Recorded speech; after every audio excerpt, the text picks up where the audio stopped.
Welcome to the Atlanta REALTORS Rundown, your official podcast from the Atlanta REALTORS Association and your source for great information and interviews having to do with all things real estate in Georgia. I'm your host, Greg Barnard, and if you haven't yet subscribed to our podcast, please like us and have subscribed so you never miss our great interviews, content, and conversations with the best in the real estate industry. I'm delighted to be making my debut as one of the hosts of the Rundown this year. And I'm especially delighted to be joined by my co-host and the chair of the podcast committee, Helen Hernandez-Archer. Helen, thanks so much for being here. Thank you for having me. I'm thrilled today to be talking about a topic that's near and dear to my heart, and I'm sure to many of you in the real estate business, old houses. And when I say near and dear, that doesn't mean that sometimes it hasn't been a love-hate relationship. Yes. We have with us today Rachael Brochstein, who is not only a successful realtor, she's been in the business since 2016, but she also has a niche area of expertise, and she has a love and appreciation for old and historic houses.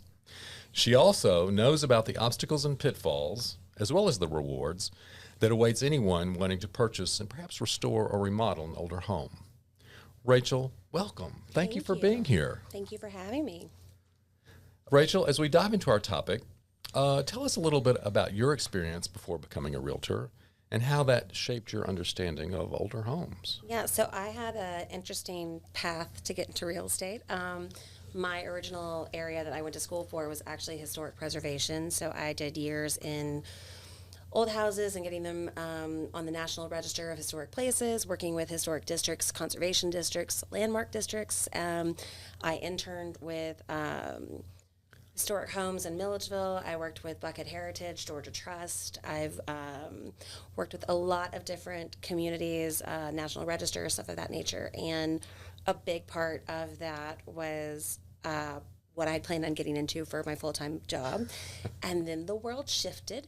And a couple of years later, when I ended up doing real estate full-time on the agent side, it was really lovely that I was able to bring this full wealth of knowledge to my clients, specifically because we have so many older neighborhood homes in Atlanta, you know, everywhere from Marietta down to Decatur. So it was really great to be able to utilize that skill set and kind of help my clients navigate the ins and outs and pitfalls and things to know, Yes. and also not to get scared of an older home, because I think that there's a very, I would say, constant fear from especially newer home buyers or people who've always, you know, maybe rented or lived in something that's like newer construction. They just get very overwhelmed and scared by things that are not a big deal but can seem really scary. Absolutely, yeah. Especially the guts of the house, right? Yeah, absolutely. And I want to dive into some of those topics in a little bit, and especially about all the various neighborhoods that we have around Atlanta, because it's really great.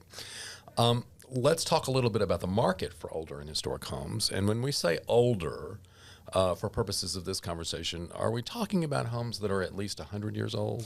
So a historic property is defined by 50 years minimum. Okay. So it's actually, when you're looking at historic, it changes every year, right? So, but you're typically looking at 50 years, and then the older you get from there. So you can have something that will be considered a landmark property that might not be exactly 50 years old, but that usually is something very significant, either culturally, historically, or, you know, a personal reason. Typically, though, something's going to get declared, it has to be a minimum of 50 years old. There's a difference. It's like we live in America. We don't have anything old, 50 guys. years old. Well, you know, and it's funny because as you drive around Atlanta and you start looking at, Atlanta has such a wealth of say, you know, arts and crafts style bungalows. Mm-hmm.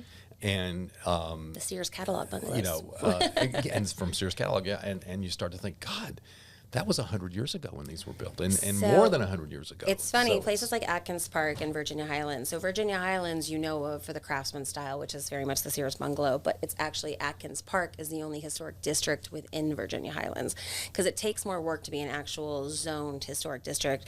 Anybody can be a historic property, and you can put pretty much any house on the National Register if it meets certain criteria, but that does not mean it's a historic district, which is two very different things in terms of like zoning and what you can do to the property and any kind of control level. So interesting. There's a difference, isn't there, between what you might find in Atlanta in terms of the market and what's available, what you might find in Atlanta and what's available in surrounding areas? Yes and no. I mean, if you think about, I'll use a really easy access area from Atlanta, Madison, Georgia, which is an entry point to Middle Georgia, places like Athens, as you're going down towards, anywhere down I-20 effectively. Madison is a really good example of an antebellum town. There's a lot of great little antebellum houses that'll pop up on the market there.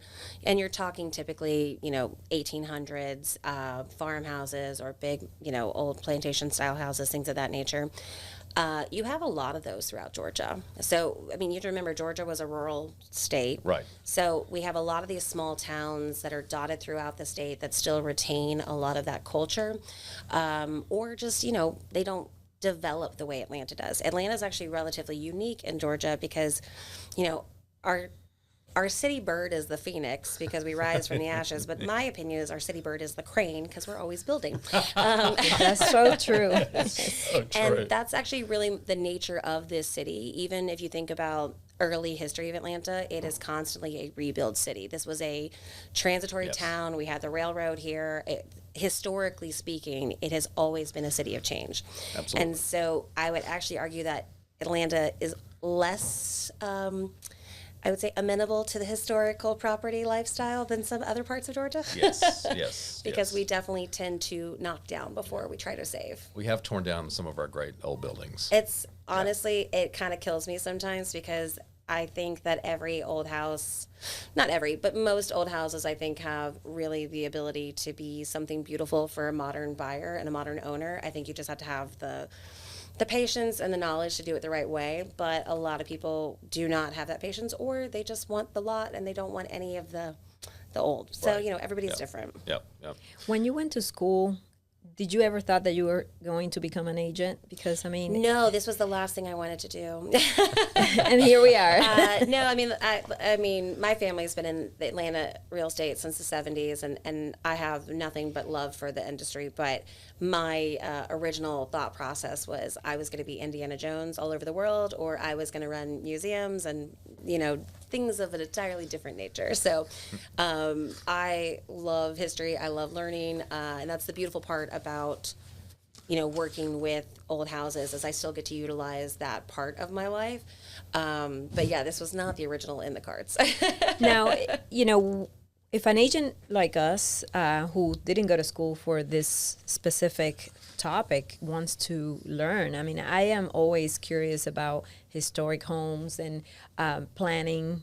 And the best thing you could do, truly, the Georgia Trust does this about 1 to 2 times a year. They have a small class. I think it's about, they usually cap it around 30 people, and you can get CE credit, if I remember correctly now, which is great. They didn't used to do that, but they do, it's like every Wednesday night for a few weeks, and I think it's just started this year's one, just started this month, or it starts next month.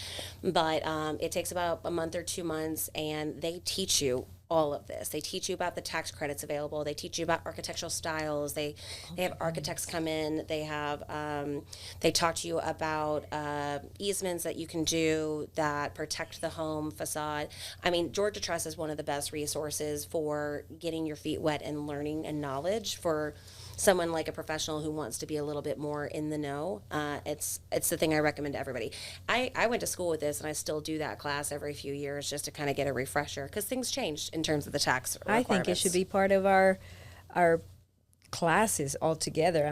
If you're going to be selling houses in Atlanta, why don't you want to be in this class? The ARA. I've done the class. I've done the class, Yes. and it's very interesting. I think if the ARA would work with the Georgia Trust on setting up that as like a larger scale CE class that was available every year, I think that would be one of the best benefits that this community could have, because we do have so many historic neighborhoods in Atlanta.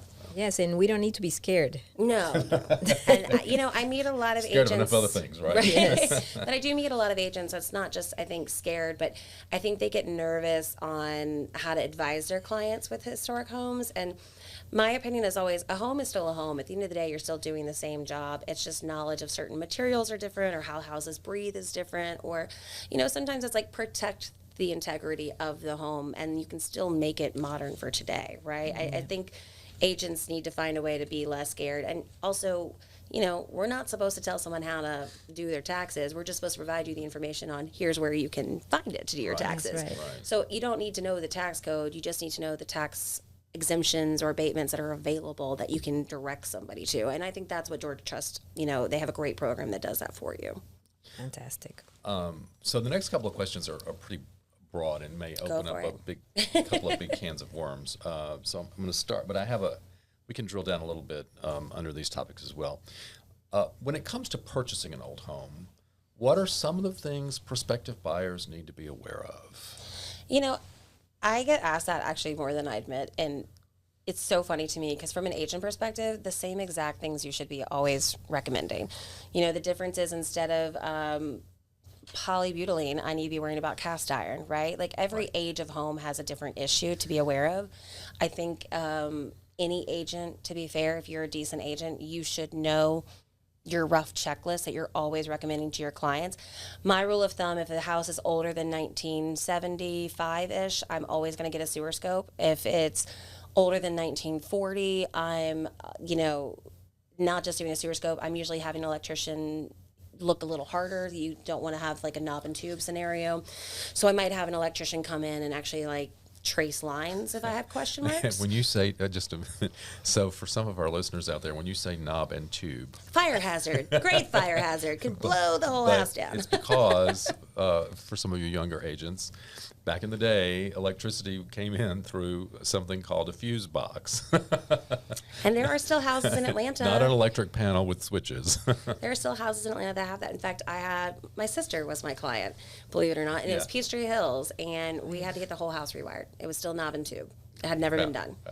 So, it's one of those things where it comes up on houses, even if the house is not in a historic district per se. Right. These are just normal things. I think the big thing is people get scared a lot by crawl spaces, and they get scared a lot by foundational stuff.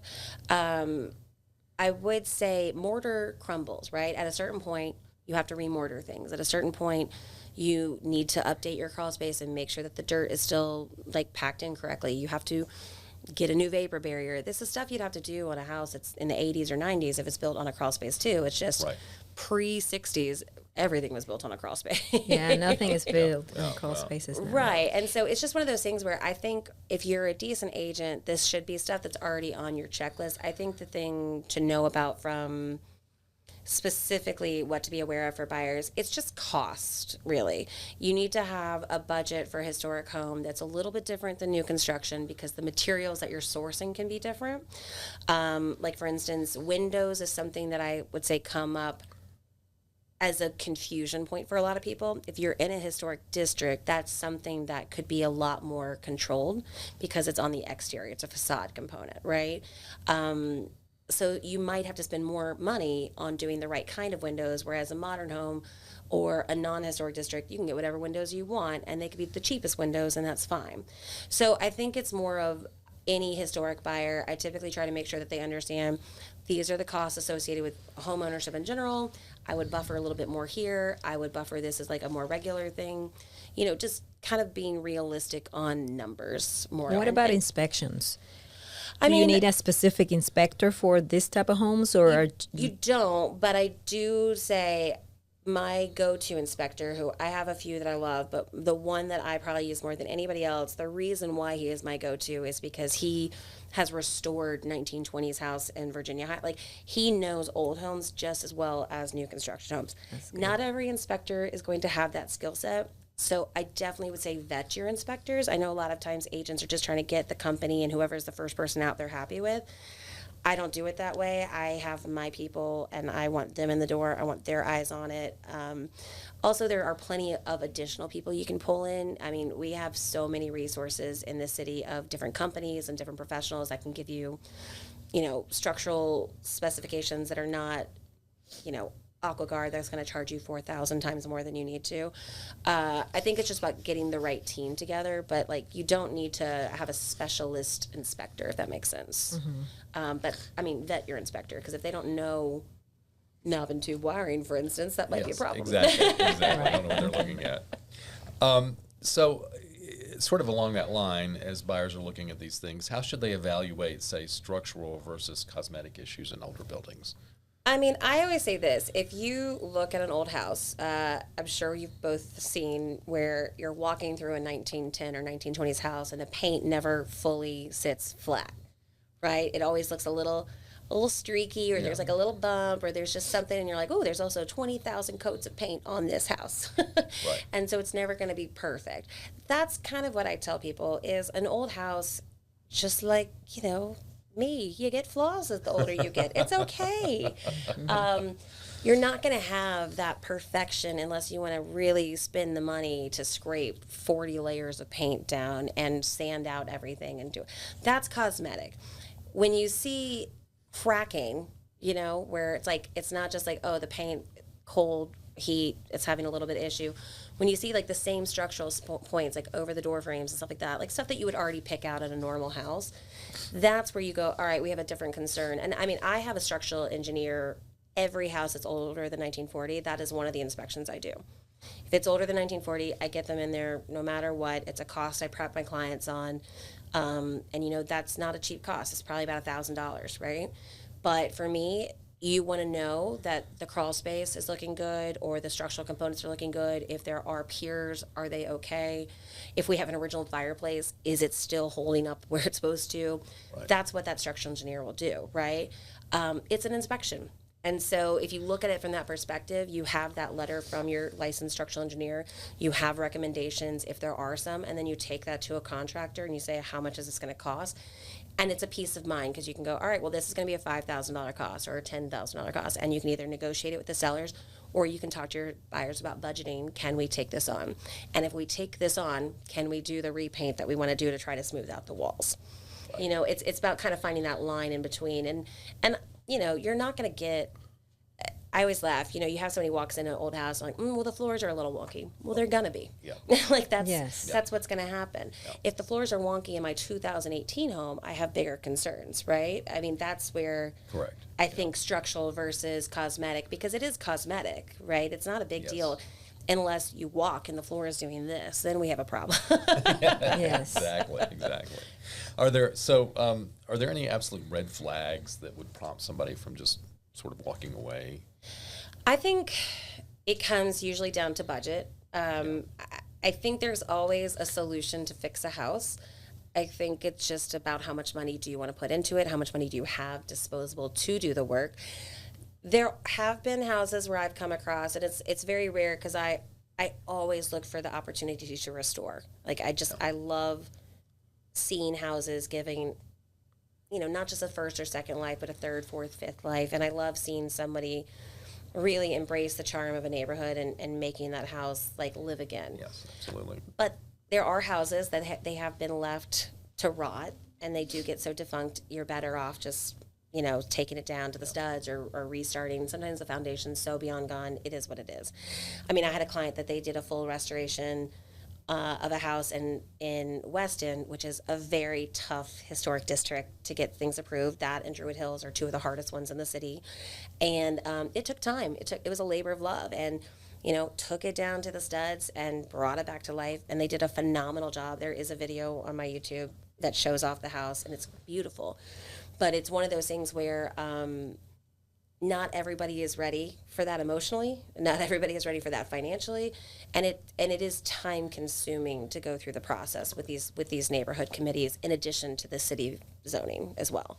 There's no question that sometimes these restoration efforts are truly labors of love. Oh, I mean, you can't do it if you don't love the house, and you can't do it if you don't love the neighborhood. And there are some great videos out there, and the Georgia Trust actually has some great they are a fantastic resource. That you can see the process that some people have undertaken to do these things, and it's really amazing. Yeah. For the purposes of our audience, and also obviously our realtors, including me, when you have a buyer that is purchasing a home that is older than 50 years, and they need to make cosmetic renovations, at what point in time or at what age in time is needed that you get permits? And I know I'm talking more than the usual permits that you will need for a renovation. So permitting, and keep in mind, I'm not a permit expert, so this you probably know more than me. I could read the county code. It could be different tomorrow, but you know, typically speaking, if you're changing, I think it's 1/3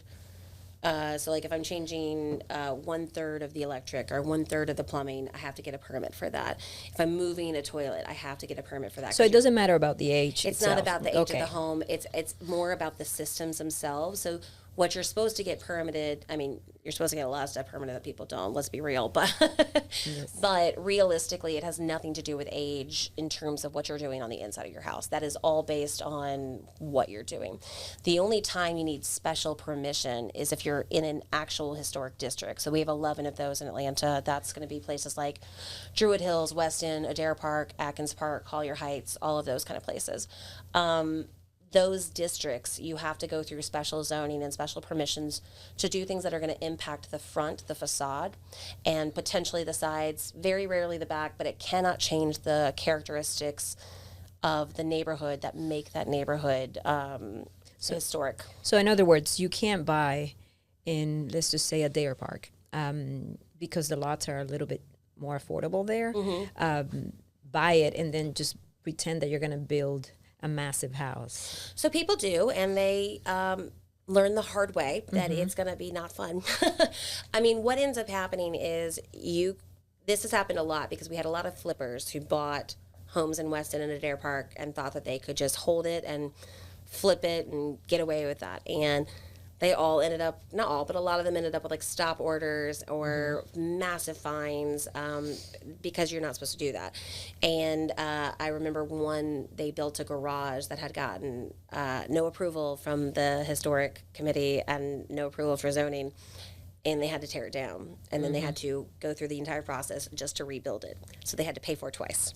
So you can do stuff like that, and you will find, I mean, listen, we also live in Atlanta. People bribe everyone all the time. But I shouldn't say that, but it's true. But you will find a lot more heartache and a lot more cost if you just don't do it the right way with these specific districts. I mean, Druid Hills is the one I use as probably the best example. If you drive through Druid Hills, you know you're in Druid Hills, right? Like everybody who's driven down, Oakdale or any of them, you know where you are on Clifton, whatever. Right. That is because everything, for the most part, because keep in mind some of this stuff happened before the historic district was formed, so those are your little outliers. But for the most part, everything looks cohesive, consistent of its time, and that is because of that historic district and that historic committee. So if you look at a neighborhood like Morningside, which used to be very cohesive and now is an absolute hodgepodge of monstrosity. That is, I love Morningside, but it breaks my heart. I'm not going to lie. Every time someone knocks down a beautiful old house, I just cry in my corner. But that is a great example of a neighborhood that they didn't choose to go down. And it's not easy to become a historic district, right? Like, it takes work.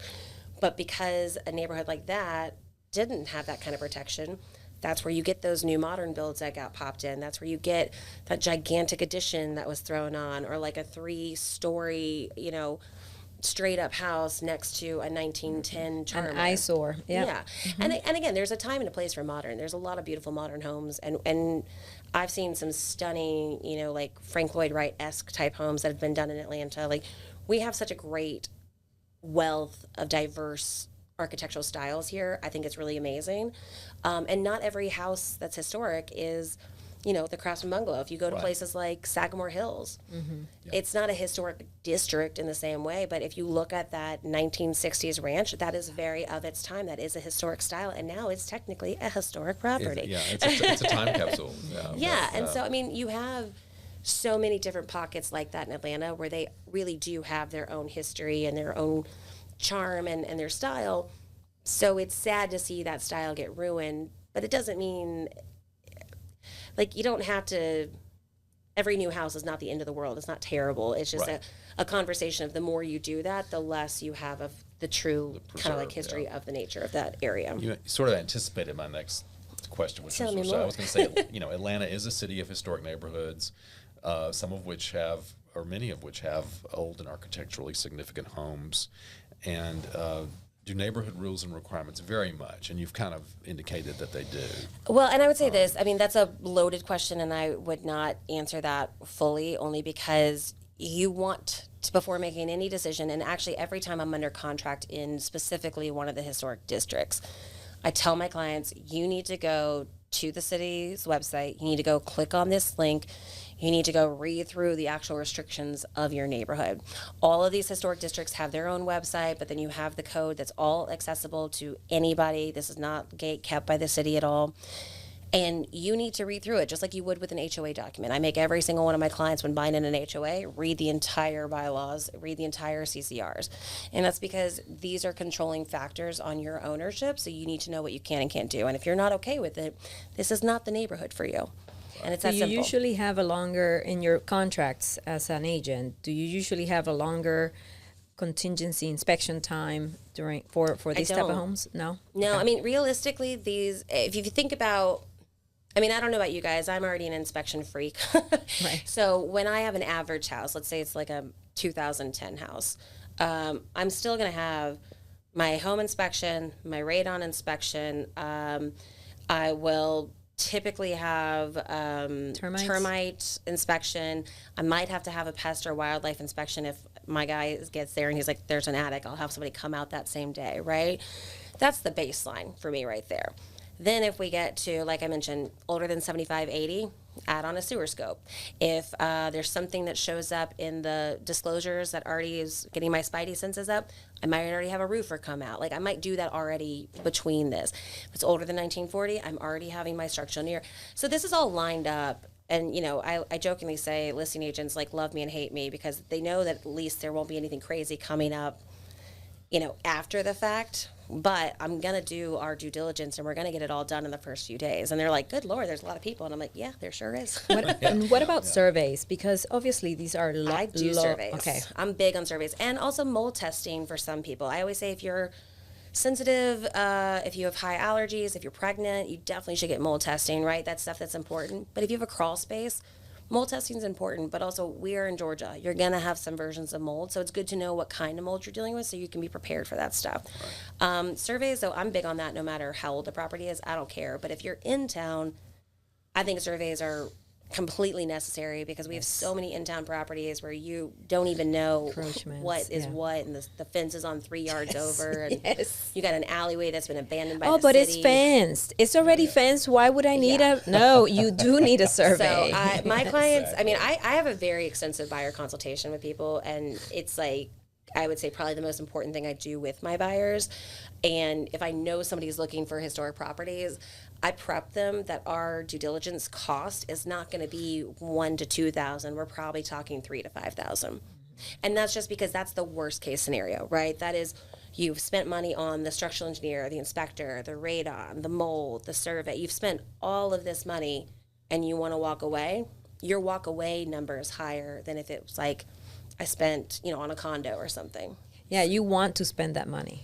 Yeah, because that's the money best spent. I personally would rather be out $3,000 than $50,000 when I found out something terrible within 2 weeks of moving in. That's just my personal opinion, and most of the time, my people agree. Yes. So we've touched on several things that I wanted to cover, but you mentioned, or I was going to ask you, what's the best way for prospective buyers of an old or historic property to find out what covenants and regulations they will need to adhere to? And you have mentioned City of Atlanta. Yeah, so I would definitely recommend y'all link this in, but City of Atlanta has a website that literally has every historic property, landmark district, every historic district. It has a link to each of those historic districts, and it has a link to all of the code and regulation for each of those historic districts. It is one of your best resources from just a straight zoning perspective to read through.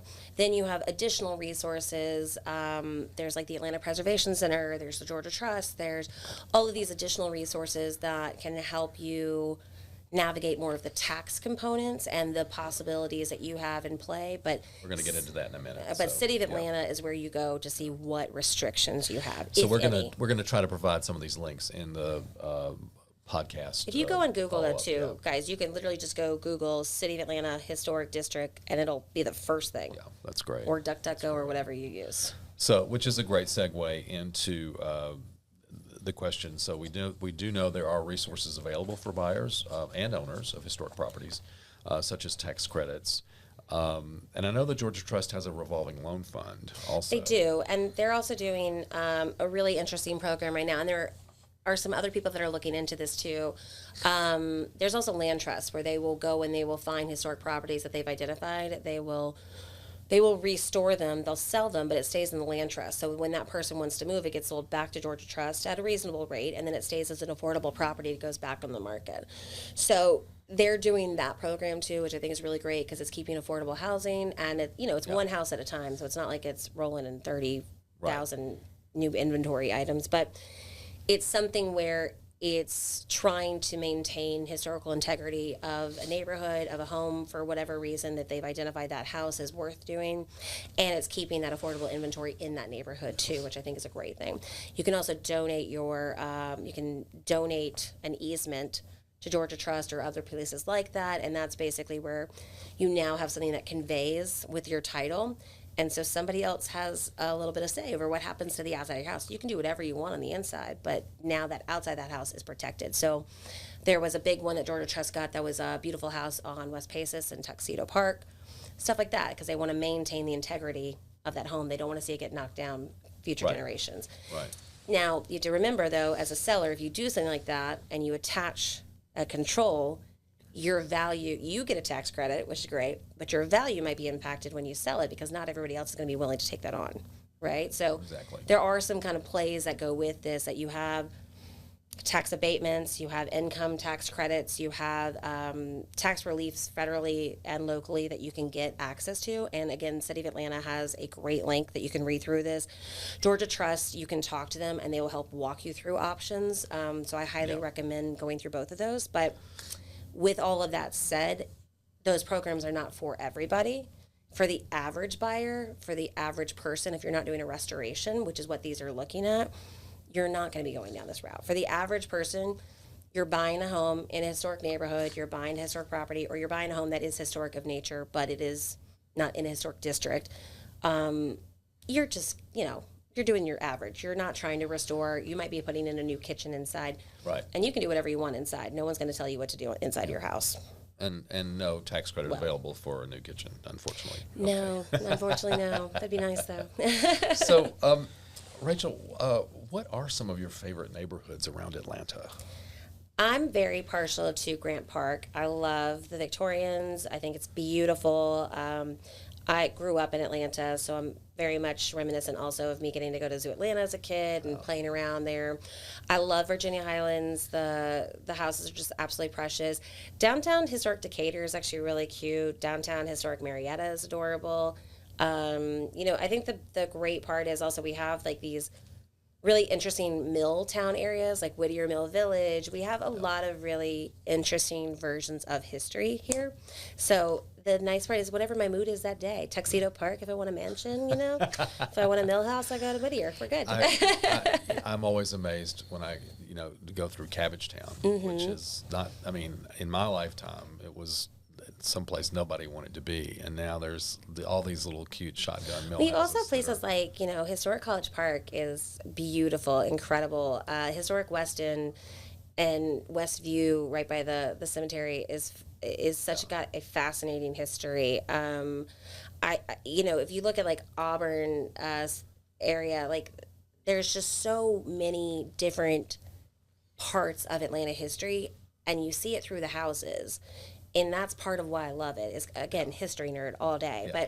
Part of the reason why I love not just the architectural style, but seeing these, because it's like there's a community and a story that was built in all of these neighborhoods. Absolutely. And when you're talking about finding a home, when I talk to my buyers, I really am like, you want to be part of wherever you're going to be. You want to be part of that history, part of that tradition, and you want to really embrace where you're living, and you want to love it, right? So knowing that there's a story behind these areas. And, sometimes in Atlanta, it's not always a rosy story, right? We have, just like every other city, we have a past, and it's really, I think, important to understand why that neighborhood is the way it is, or how it's important, or why it's important. And I think that these houses are a great window into that time, and whether it was 1800 or 1960 or whatever. So it's a beautiful kind of tapestry in Atlanta, in my opinion. I totally agree. Because this is your niche, I'm assuming, but I have to ask that your buyers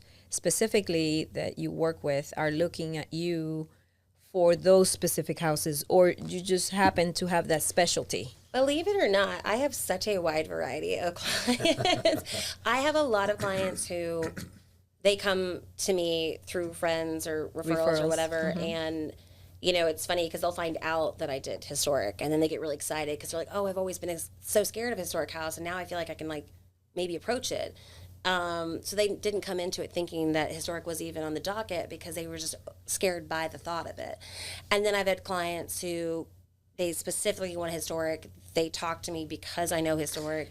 And then I have clients that buy new construction, which I have a whole other set of rules for new construction, you know? So I work just as much on the new construction side as I do, you know, 200 years ago. But I think the big thing is having the knowledge base when I have those consultations with people, and same on the listing side, believe it or not, being able to say, hey, I know the guy who's going to fix that stained glass window from, you know, 1912. That kind of information helps your buyers and your sellers feel confident that you're actually going to get to the closing table, and they're not going to get screwed after closing. That's the part that they care about. You know, you can close, and my joke is, after you close, 3 things will happen. I don't know what they're going to be. They're always going to happen, and one's going to happen within, I swear to God, 2 weeks of closing. Every buyer, I'll get a text, I'll get a call. They're like, oh, the washer is leaking, whatever. The whole point of inspections is that we're hoping we can identify to the best of our ability what those 3 things are going to be, and we already have a budget for it. But the reality is things will come up. I think by doing that prep work and that knowledge, your buyers walk away feeling like if something happens, I had the right information to make this decision. I'm not scared by the numbers, and I have a person I can call right now who can tell me who to call. It's all about expectations. Yeah. I believe that's all about expectations. And that leads me to the next question is, do you see that there's a specific generation of people, or generation-wise, that is looking for historic homes, or is everybody is, you know, it doesn't matter? I wouldn't say generation-wise. You know, I actually, interestingly enough, see a lot of people who are between probably 55 to 70 who don't always like historic homes, because there was a good chunk of time. If you think about, for instance, Atlanta specific, the 60s and 70s and 80s were big build times, right? So if you were born between, you know, 50 to 70, what you saw was new build. What you saw was growth. What you saw was bigger houses. You go a little further out, or like, you know, it was just a different time. And those older homes were usually much smaller. They didn't do necessarily the renovations that we do now. You know, the closet space. The bathrooms and the closet space alone is, you know, people got used to bigger houses. They had these bigger families. And so that is something where a lot of people of that generation have gotten used to the McMansions or whatever, because that's what they grew into, right? But, you know, those are people who are also downsizing right now. And so they might be open to looking at something a little differently. You know, I think realistically with the market we're in right now, and this could change tomorrow, but I think people are either, they want convenience or they want charm. And if they can get both, that's great. But for every budget, that looks very different, right? If I have $5 million, I can get that in certain neighborhoods a lot easier. If I have $500,000, that limits me a little bit more. And I have to pick what's more important to me. So I think that's more of the conversation, is what's your budget and what is your ability to take on projects and comfort level. You have to think about a lot of new home buyers get very scared by renovations. They get very scared by projects. Absolutely. They talk themselves out of it because they think they can't handle it. And sometimes they can't. I mean, I've had new buyers where I'm like, you're one of my baby buyers and this is more than you can take on. And that's okay. You know, we find you something that's going to be more turnkey. And you have older people who don't want to do anything because they're like, I've done 4 houses. I don't want to touch another house, right? But then you also have somebody who's young and hungry and they're like, I want the charm. I want to make it mine. Or you have somebody who's like, I have done 4 houses. I'm ready to do a 5th. I'll do a 6th. I don't care. Yeah, and also the walkability and the location. And you have to think a lot of these, the part that people, I think, forget, most of the historic homes are in your epicenters. You know, what I was saying earlier, Marietta, Decatur, when you're talking about Morningside, Grant Park, but whatever. These are all areas that were hubs. There are many epicenters throughout Atlanta. And so when you want to be walkable to the square or walkable, you know, to the best park or whatever, typically those are going to be your more historic neighborhoods, your more historic homes, your tighter lots, your more interesting surveys. If you look at a place like Tuxedo Park, which is not... There's a lot of historic homes in Tuxedo Park, right? But that is going to be those big sprawling lots. That's because when that area developed, that was not developed the same way as... That was the first area that was developed more in line with cars, right? In terms of... You didn't Cars that had chauffeurs. Okay. Well, think about it this way. I mean, where the governor's mansion sits right now was a hunting lodge for a family, and they owned a huge amount of acreage. There was nothing else there. It was a hunting lodge and it was farms. That was what was out there. Yeah. So Buckhead, you know, that got annexed in the 50s. You have to think about, as these houses are getting built, you had carriages, coaches, cars that are coming in. They didn't care about being in the epicenter because they were actually getting out of the city, which was where downtown is. So, like, that's how those areas developed, which is why those lots are bigger, is because that was your country estate. A whole, you know, 5 minutes to us today, but at the time, It was a that trek. took that It was took a trek to get out there. Yeah. that took effort to get to. So there was a bit of a boom in historic properties in the early 2000s, and because I got caught up in it myself, a lot of people were buying them up, especially in smaller towns like Madison that we've talked about, and they were being featured a lot in the media, and then that kind of dissolved in the financial collapse in 2008, 2009. Again, I went through that.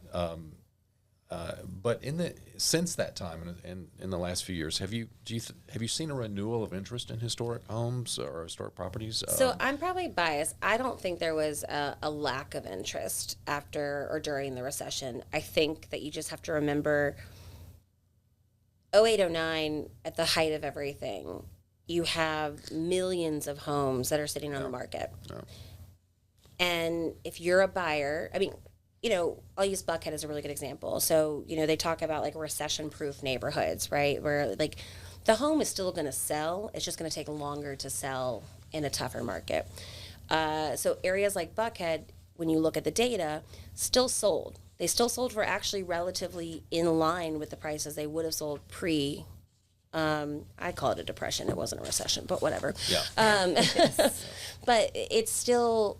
You would still see a house sell within about 97% of the price that it would have sold before the housing crisis in places like Buckhead. There was still a demand to be in that area. Historic or non-historic, it didn't matter. If you were in an area that people wanted to go to, you still saw people making the moves. The difference was you had so much inventory up for grabs.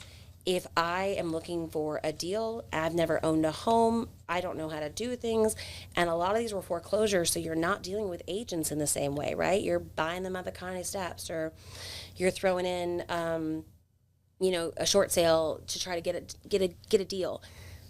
Sometimes they're historic, sometimes they weren't. I don't think people cared as much about that delineation, but I don't think it was because it was historic or not historic. I think it was just of its time. So I think the difference is you had a lot of build up post the 70s for historic preservation. Then you had a lot of shifts in the late 90s, early 2000s that was really geared towards historic preservation. Things kind of went haywire. People had other focuses. It wasn't about that. And also museums, arts, historic preservation, all of these parts of our culture during that time were slashed in terms of the industry, like 30 to 40% in terms of workforce. So you lost resources of people that could help you. Yes. Right? You also lost vendors who might have specialized in making that window, who couldn't stay afloat. You know, like, you have to remember there was a whole fallout component. Like, think about the builders. We still don't even have building to the same level we had crisis, and that's because we had so many builders that were local and smaller that went under, that used to do really thoughtful builds, and they couldn't stay afloat. And so then you got your big box builders, so you're down to your 10 builders who build the same thing everywhere. It doesn't mean that they're, you know, bad. It's just a conversation of, like, when you have less diversity in terms of people who do the work, when you've lost a person who knows how to go into Grant Park and make it look like Grant Park, you change the conversation.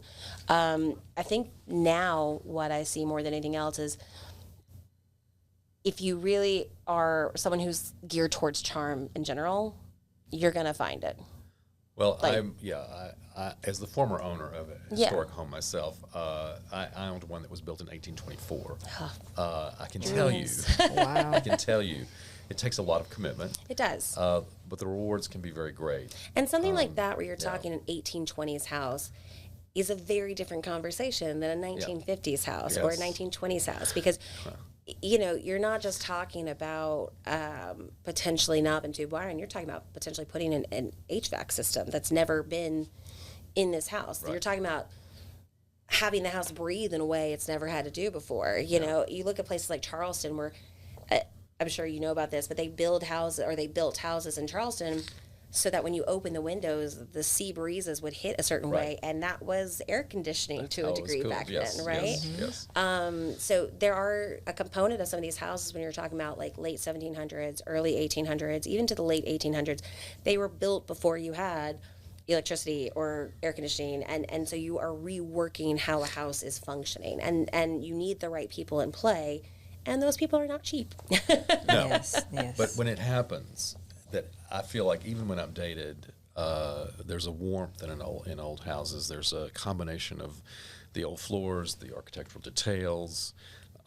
It's thoughtfulness. And just the fact that the house has been lived in for generations. I think that all adds a patina that just makes an old house something that is can be very special. I'm very biased, but I completely agree. And I see a lot of value in new construction too. There are a lot of builders I have seen, and this is even before I got into the agent side, that I think have done a great job of really creating special spaces and special construction. I'm excited to see a return to craftsmanship in a lot of and I think that's the key component. That's the word I would say matters to me, because there are some old houses that look like crap too. Like, let's not kid ourselves. I think the big thing is if you have thought, detail, and craftsmanship in your work, I don't care if it's 300 years old, I don't care if it's 2 years old. Go to England and it's 700 years old, whatever. Right. The point is, if the details are done well and they're done with thought, they stand the test of time. That to me is the part with an older home specifically that I tend to look for.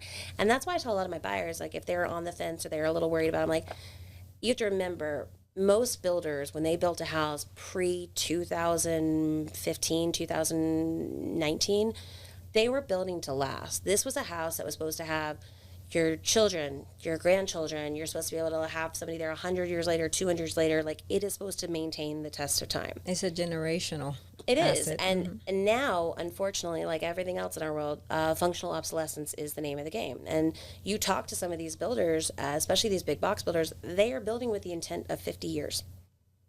That is the lifespan they are putting on this house. And I find that honestly terrible, because to me... Especially if it takes you 30 years to pay it off. Right? You've only got 20 years left. But that's because the average buyer isn't staying in a house for 25 years anymore. Well, that's true too, yeah. But I think the component is, I think that is wasteful as well. I mean, if you're not building something to last, why are we doing it? And what are we doing with all these materials after it's done, Like I can't remember the name of it, there's a Japanese style of building where they do destroy to rebuild, and it is a process, but what they're doing and the materials being used are very different than what we're doing and how we're doing it. So I think that it comes back to the thoughtfulness and the longevity and the materials and that craftsmanship. I think that is what most people feel when they walk into those old homes and they get that little warm fuzziness that you're talking about. And it's because there are those details. And think about like a really good renovation when you've walked in and it's not a flipper, like somebody lived there. Yeah. There's such a big difference of someone who's lived in that home and did the renovation for themselves versus a flipper. Like, there's the thoughtfulness about where the trash can is, just like there is a thought behind more. And that's what I think we've lost a little bit, unfortunately, but I'm hoping, I see some good stuff that comes out now, so I'm hoping we'll see more of that return. But that's the part with old houses I tell people, don't be scared, because we can make it functional for you today, but there's all this part that you can't get. Like, you can't get some of this floor today. Yeah. Like, you don't have the lumber. The trees are different. You can't buy the patina that comes with time. So there's pros and cons on all sides. Yeah. This has been so much fun. Rachel, we can't thank you enough for Yeah, taking I'm the happy time to to. join I've us learned so today. much. Helen, I'm so glad you could be here. I learned so much. I mean, Well, this is fantastic. I will say there are people that are much more versed in this than I am, and I don't say that from a negative space. I say like there are wonderful resources at the city and at places like Georgia Trust, Bucket Heritage. In Madison, there's the Madison Morgan Conservancy. We have preservation groups all over the state of Georgia. We have them all over the Southeast. We have national ones. I really think, things also change a lot. I really think the best thing any agent can do is go dig into these resources, do the course at Georgia Trust. Yeah, of course, at Georgia Trust. We're gonna, like I said, we're gonna try to provide links to some of these things when the podcast is published, and we're gonna have to wrap it up. But I want to thank you all, our listeners. If you haven't already, like us, subscribe, be sure to listen for our next program.